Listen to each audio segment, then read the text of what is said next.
ये गलत है। जो भी लोग ये बयान दे रहे हैं, सेना से ऊपर कोई नहीं। आज हम सब लोग हैं सिर्फ और सिर्फ सेना की वजह से। नतमस्तक हमें होना चाहिए अपने जवानों के सामने, अपने सैनिकों के सामने।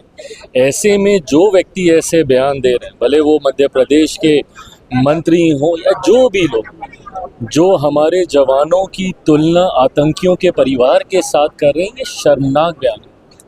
अगर ऐसा बयान मेरी पार्टी का कोई देता तो शायद मैं उसे तत्काल प्रभाव से उम्र भर के लिए पार्टी से बाहर कर देता। बट बहरहाल मैं गठबंधन का साथी होने के नाते सिर्फ ये सुझाव ही दे सकता हूँ ऐसे में। पर मैं इतना ज़रूर मानता हूँ कि हमारे गठबंधन का, हमारे देश का नेतृत्व तो हमारे प्रधानमंत्री का, और प्रधानमंत्री जी की सोच सबका साथ, सबका विकास, सबके विश्वास की सोच है। और हम सबका विश्वास हमारे प्रधानमंत्री जी की सोच पर है। और प्रधानमंत्री जी का सर्वोच्च सम्मान हमारी सेना, हमारे जवानों के